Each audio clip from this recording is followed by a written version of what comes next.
a gente vê, assim, é muito comum a dificuldade de você, como é que eu apresento uma significância estatística, né?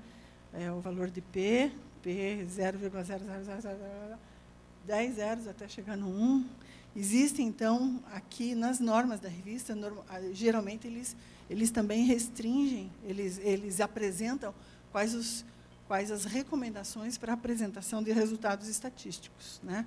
Por exemplo, o valor de P até 2 casas decimais, os resultados, por exemplo, a formatação das tabelas e gráficos, apresentação dos percentuais, como é que deve ser, você também deve seguir 1 ou 2 casas decimais, dependendo da revista, né? Então, mas padronizar, não apresentar na tabela um jeito, no texto outro. Você tem que ter um cuidado nisso, na forma de fazer essa apresentação.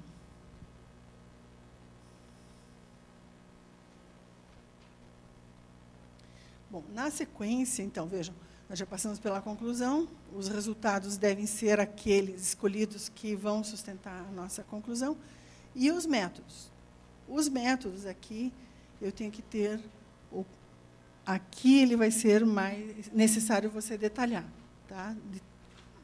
Lógico, não exagerar, não contar qual a marca e o ano de fabricação do equipamento que você usou para medir a taxa de hemoglobina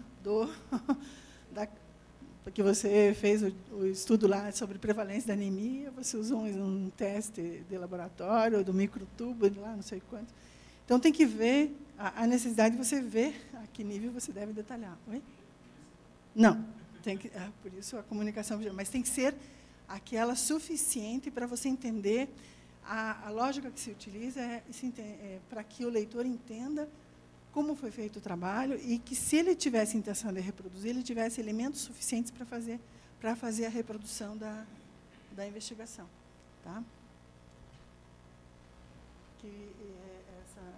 Bom, a estrutura do geral para o particular também funciona aqui, né? Você vai... aqui eu acho que ajuda bastante o modelo do checklist do Strobe, mas em termos da apresentação do conteúdo. Você dá uma noção, primeiro, do tipo de estudo que está sendo realizado, né?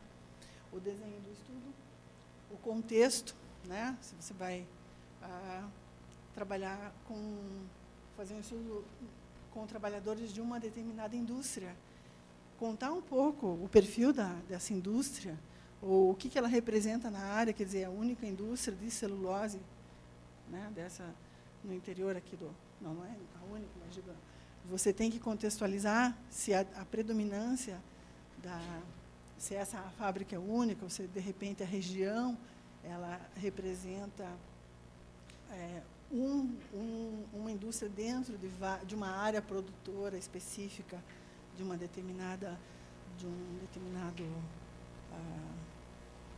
segmento. Acho que Santa Catarina tem uma área de cerâmica, né, de indústrias de cerâmica, né? Então, às vezes, estudar uma fábrica nesse local, embora você possa estudar ela pode eventualmente ser representativa de um número maior de indústrias, dependendo como é esse contexto em que você está fazendo o estudo e como você elencou os participantes, né? De repente, a forma de elencar esses participantes e o que essa indústria representa em relação às demais pode apresentar uma informação que possa ser generalizada, né? Os teus resultados posteriormente poderão ser generalizados para uma área maior. Informar com clareza quais são as variáveis que vão ser estudadas, né? O que se estudou dessa população. Lógico que aqui você pode restringir e pode ser mais cuidadoso em linkar especificamente com a conclusão. Você não vai precisar apresentar todas as variáveis que você estudou, mas aquelas que dizem respeito ao que você trabalhou no resultado e na conclusão. Por que eu vou falar de peso e estatura se eu estou falando só da anemia, né? Será que talvez, de repente, dependendo do que eu concluir, eu vou ter que apresentar esses resultados, mas talvez não, né? As fontes de dados, como que eu obtive como a partir dessas variáveis, quais as fontes que eu utilizei para obter essas informações, possíveis vieses, o tamanho do estudo e os métodos estatísticos utilizados, né? O tamanho do estudo, pensando assim, como eu cheguei no tamanho da amostra? Que essa é uma pergunta clássica. E isso vai ter que estar no teu, não vai ter que estar no artigo, tá? Isso é uma pergunta, 99% dos revisores devolvem, às vezes, para explicar exatamente como é que se chegou nesse tamanho de amostra, porque isso implica, às vezes, na possibilidade da generalização dos resultados e também na questão da representatividade, né? Muitas vezes é útil, aqui o dedo, vou apresentar com o pointer, útil apresentar no formato de um esquema todo esse processo de seleção dos participantes e de como os dados puderam ser trabalhados. Então, fazendo uma árvore digamos, sequencial do que da população do estudo e o que foi feito em cada uma das partes, né? Então, isso ajuda bastante nessa, facilita a comunicação da metodologia. Alguma pergunta? Não.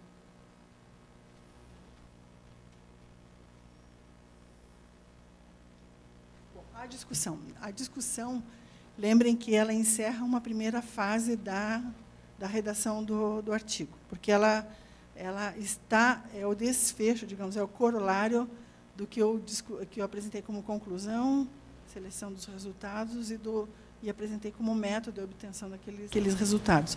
Eu vou, na discussão, fechar esse capítulo, tá? Então, é onde eu vou defender meu trabalho. A discussão, ela é a parte onde o autor tem maior liberdade. Ele pode ser criativo, ele pode ser na defesa do seu trabalho.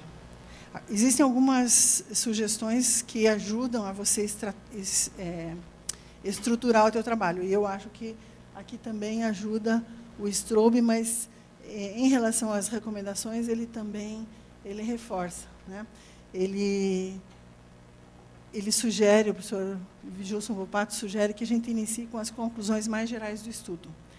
Então, vejam, eu já tenho as conclusões lá, mas eu posso ter mais conclusões além daquela conclusão que me gerou a estruturação de todo o artigo. Lógico, eu posso elencar quais, além do resultado principal e mais amplo, quais aqueles resultados que são valiosos para eu pontuar a minha discussão. Então, isso deveria ser o início da organização do meu raciocínio para abordar a discussão, tá? Então, começar pela conclusão principal, lógico, mas posso também trazer aqui algumas outras conclusões, a partir dos meus resultados que sejam úteis para discutir, para trazer no texto, tá? Usar todos os resultados para sustentar suas conclusões, né? Então, aí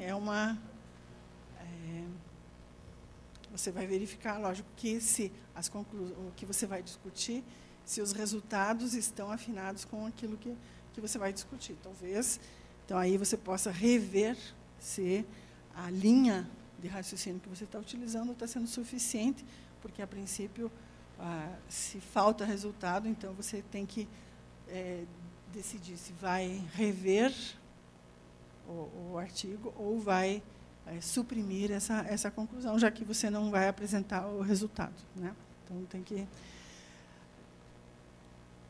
A discussão, uma questão importante na forma de abordagem é a questão lógica, né? Bom, então, aqui também na discussão, preferi numa sequência lógica, deve usar também a linha do maior para o menor. Você vai usar a discussão mais ampla, mas também trazer para uma questão mais específica. Então, essa listagem inicial das conclusões que você vai elencar e abordar na discussão, ela deve ter uma certa sequência que permita a compreensão, tá? Então, isso antes de você passar efetivamente a redigir, é só para te pontuar. Seriam como o que a gente chamou de bullet point, ou subtítulos que você deve... Oi? É o esqueleto, né? Então, lembrar, isso a pontuação dessas conclusões serve mais para você como uma memória daquilo que você vai ter que desenvolver para a discussão.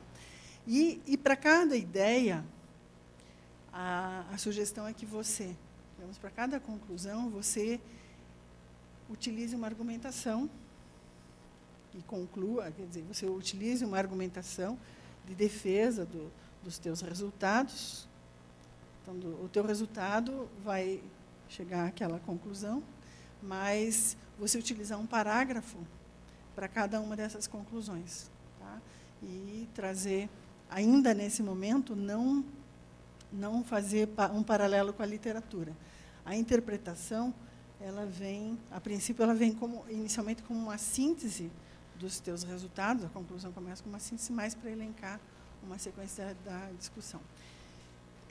Na interpretação, então, cada uma das conclusões vai ser apresentado o valor desse resultado, né? Então, aí vem a defesa dessa conclusão, baseado nos resultados, e pode, nesse momento, ou deixar um pouquinho mais no momento posterior, a comparação com a literatura internacional, né? Ou com a literatura, não precisa ser nacional, ou com trazer essas, digamos, uma comparação daquilo que você obteve do teu trabalho em relação ao conhecimento estabelecido que está disponível na literatura, né? Na escrita, digamos, no dia, essa é uma das etapas que o professor Gilson sugere que seja deixado para depois. Que você, nesse momento de escrita da discussão, você seja muito natural e não fique preso a estar dependendo de ter consultas paralelas, né? Geralmente, nessa fase, as leituras já foram feitas. Você já tem, até para fazer o projeto, você já tem um conhecimento sobre o assunto e você pode buscar isso numa etapa posterior. Então, na redação do artigo num dia, essa etapa da discussão, você deve ter uma liberdade, sem ficar preso, uma liberdade total, sem ficar preso, eu tenho que referenciar a tal artigo que tem um resultado semelhante ou diferente, e eu vou ter que discutir isso. Então, isso pode ser deixado para uma fase que você pode amadurecer essa discussão e incluir depois. Porque é como se você gerasse um parágrafo em aberto que você depois vai rechear com outras informações, né? Então, essa é uma sugestão. E na etapa, dentro ainda da discussão, nós temos que discutir as limitações do método, tá?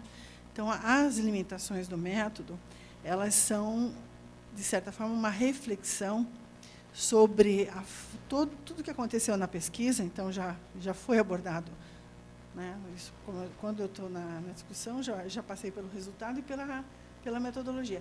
Eu tenho que refletir quanto que a minha metodologia ela pode ser aplicada de uma forma a não trazer distorções. Então, a apresentação das limitações não é um demérito para a pesquisa. Inclusive, o pesquisador que faz a sua autocrítica, ele é muito mais valorizado do que aquele que... não tenho nada a dizer. Mas, provavelmente, pelo não ter nada a dizer, pode sugerir que há muita coisa que não respalda aqueles resultados adequadamente. Então, o próprio é nesse momento da discussão que você tem que ponderar sobre a real dimensão dos teus resultados, né? Porque isso contribui para a comunidade científica entender qual é a aplicabilidade daquela informação futura, né? E a questão da interpretação aqui seria retomar a análise das conclusões no contexto tanto dos resultados quanto numa linkagem com a ponderação do valor que tem se eu tive alguma deficiência na aplicação do método. Por exemplo, se eu faço uma pesquisa e minha meta são 1.000 pessoas, entrevistar 1.000 pessoas, e eu só consigo 500, essa minha limitação, ou às vezes a forma como as pessoas se dispuseram a responder o questionário, podem ter introduzido um viés que vai me dar respostas mais positivas do que eu esperava. Então, essa influência do método, então, eu tenho um resultado que mostra, talvez, o que tem acontecido na pesquisa lá que a Cat mencionou, pode ter sido um viés na seleção da população que respondeu o questionário porque estava motivado, porque estava estressado. Eu estou estressado, não, isso me interessa, eu vou responder, né? Então, às vezes, a questão da interpretação do resultado passa pela limitação do método, né? Da baixa adesão das pessoas. E eu tenho que dar essa dimensão também, tenho que fazer essa interpretação também. Então, muitas vezes a interpretação ela vem numa fase, além de eu apresentar uma revisão das conclusões e dos resultados, deixar ainda, antes de discutir a interpretação desses resultados, apresentando antes a limitação do estudo, porque é nesse processo que eu vou apresentar meus argumentos finais, né? E a possibilidade da generalização, né? Então, a partir dessa reflexão da interpretação dos meus resultados, eu vou ver se isso é válido para todos. Pode ser que o problema lá da pesquisa do estresse entre atendente de supermercado, né, caixa de supermercado, seja uma questão de o viés tenha tido um forte componente do viés, e eu não vou poder generalizar, porque a minha amostra foi muito pequena, considerando o universo teve o viés da amostra, e ainda foi pequena, e eu não posso generalizar para os demais trabalhadores, né? Foi uma situação muito específica da pesquisa, né? Bom, a questão da generalização é justamente isso que eu generalize na medida certa, é assim, saber quem foram as pessoas que participaram da pesquisa e se eu tenho condições ou não de generalizar esses resultados, né? Isso a partir, então, dessa reflexão sobre as limitações do estudo. Perguntas? Já estão terminando o artigo? Mentalmente, já todo mundo ou escreveu ou desistiu. Não, eu quero que escrevam, tá? A ideia é, assim, um dia, tá? Semana que vem vou ter 7 artigos. Semana que vem eu convido vocês para uma reunião aqui com 7 artigos, um por dia, tá bom?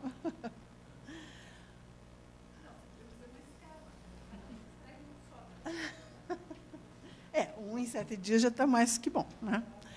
Nossa, a gente leva anos. E olha, e fica ruminando. Tem que sair, tem que ir para o papel, tem que sentar naquele dia, dormir com a cabeça, com a consciência tranquila, cumprir minha parte, com a minha parcela com a ciência. Bom, então, vejam, a discussão encerra não encerra o artigo, mas ele encerra uma etapa importante do artigo, onde você tem a essência ali, a partir da essência, que são as conclusões, você aborda os resultados da pesquisa.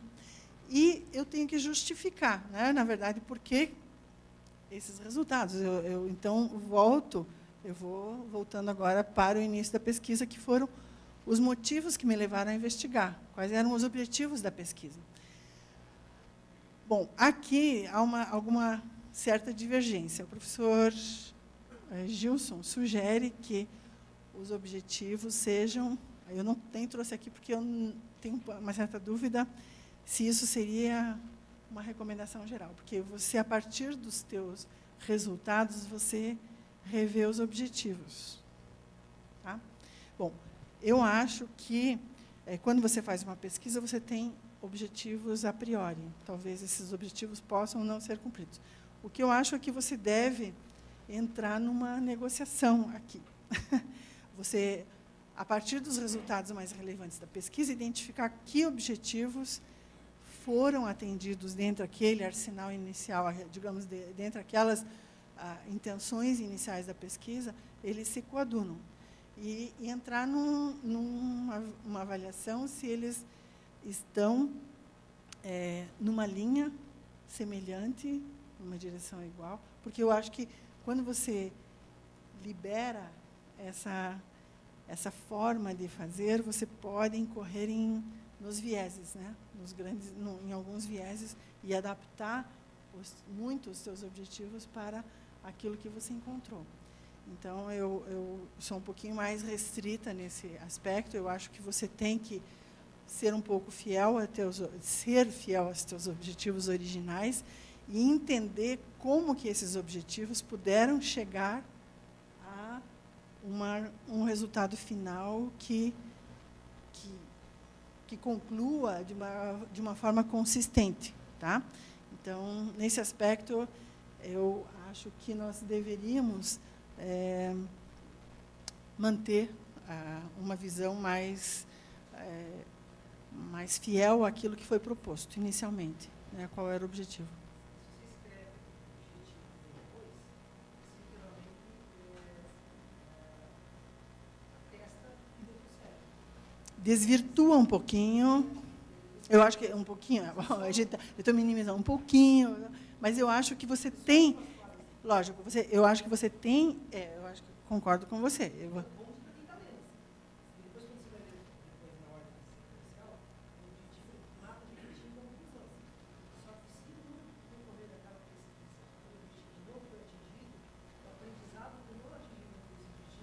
Pois é.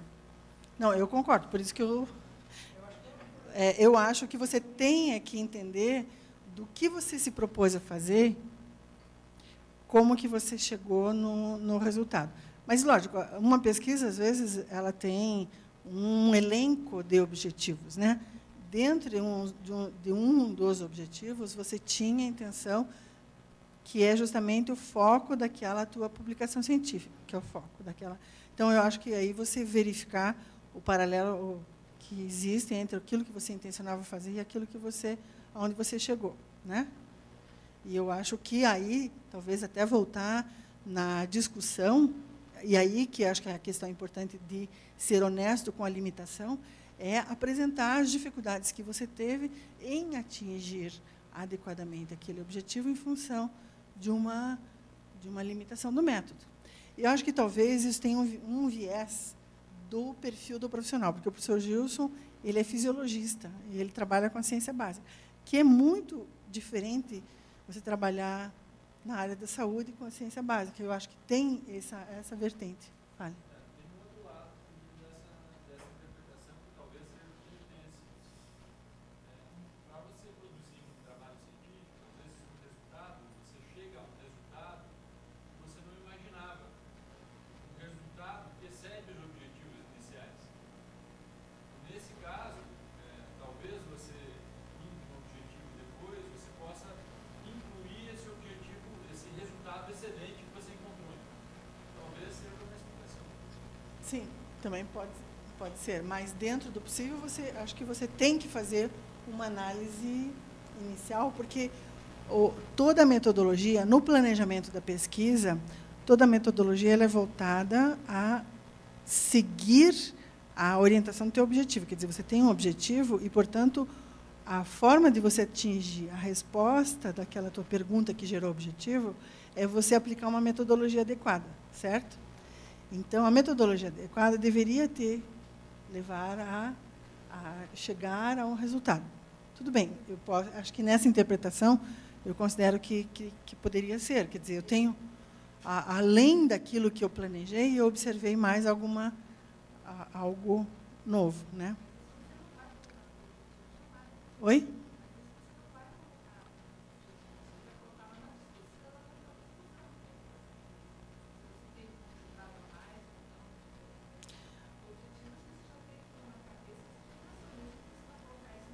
É porque, na verdade, quando meu trabalho foi concluído, ele tem toda uma sequência lógica. Eu acho que é muito difícil eu ter um resultado que não esteja, de certa forma, alinhado com o meu objetivo. Senão, alguma coisa aí, pelo meio do caminho, foi.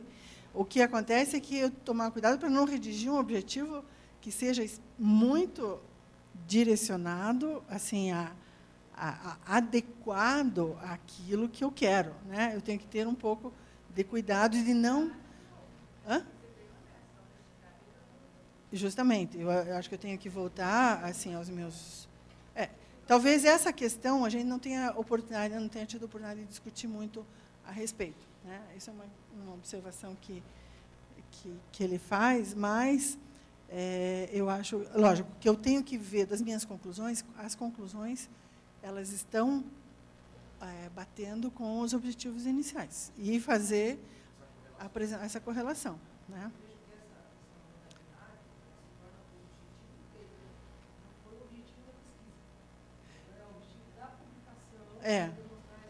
Sim, mas ela não deve fugir da minha, mas ela não deve fugir do meu objetivo da pesquisa. Ele não deve ser um contrário àquilo que inicialmente eu planejei, né?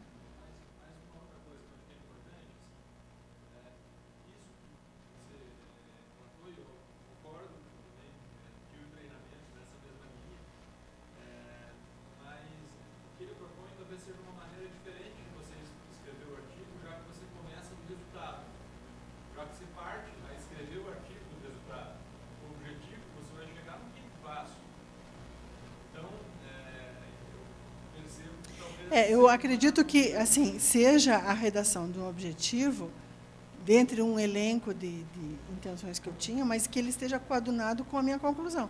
Eu não vou pôr lá 10 objetivos e só vou concluir num deles. Não, eu vou usar o objetivo que esteja alinhado com a minha conclusão, tá?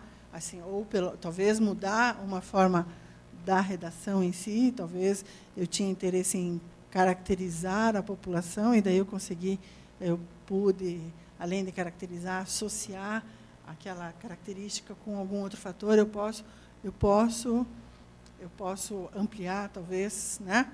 Mas aí eu tenho que ter um certo cuidado, tá? Analisar muito bem e ser não